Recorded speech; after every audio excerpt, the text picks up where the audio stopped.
जैसे कि हमने पहले के 2 वीडियोस में COPD डिस्कस किया है, that is bronchial asthma in part 1 and emphysema in part 2।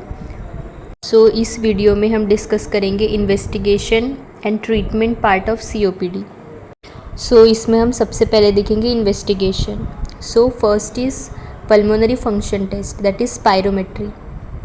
इसके कुछ पैरामीटर्स है, जैसे कि force expiratory volume in first second of expiration upon forced vital capacity.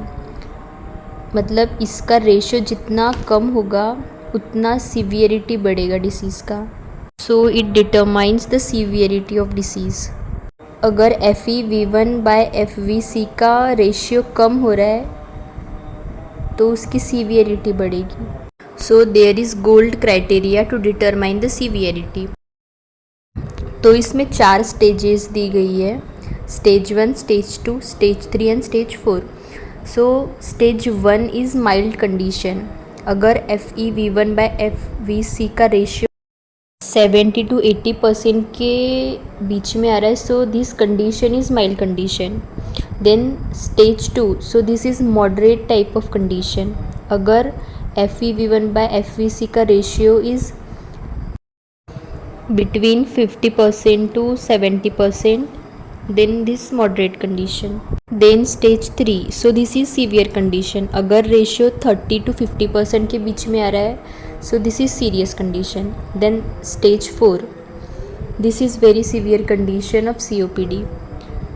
अगर रेशियो 30% या उससे कम आ रहा है, this is the gold criteria which determines the severity. Then pulse oximetry is one of the investigation. इसमें oxygen saturation decrease हो जाता है। Then chest X-ray, it can be done in the condition of COPD। उसके बाद complete blood count भी कर सकते हैं। Then arterial blood gas analysis is one of the main investigation. इसमें ब्लड में ऑक्सीजन और कार्बन डाइऑक्साइड का कॉन्सेंट्रेशन कितना है ये डिटरमाइन होता है, and it also assist the pH of blood. अगर बॉडी में partial pressure of oxygen is decreased and partial pressure of carbon dioxide is increased, carbon dioxide जो है वो वाटर के साथ रिएक्शन करके एसिड का फॉर्मेशन करता है।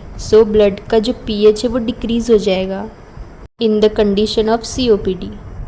देन अल्फ़ा-1 एंटीट्रिप्सिन का लेवल चेक करेंगे, जो हमने पहले डिस्कस किया था एम्फाइजीमा में, जो कि वन ऑफ द कॉज है उसकी deficiency.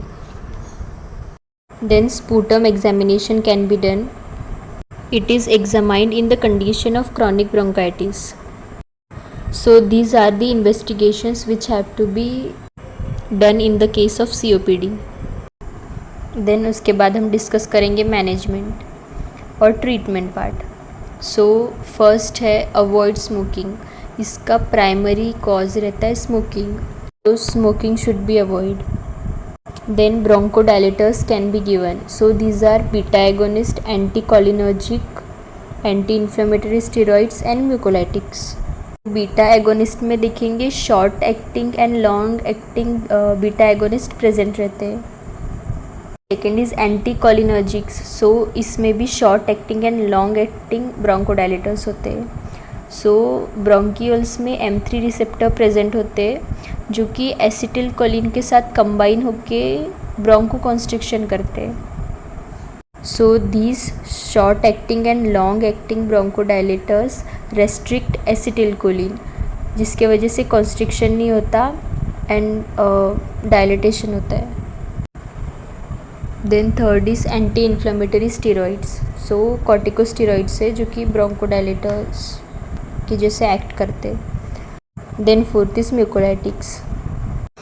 Then there are some vaccines which are given to the COPD patients, that are influenza vaccine and second is pneumococcal vaccine.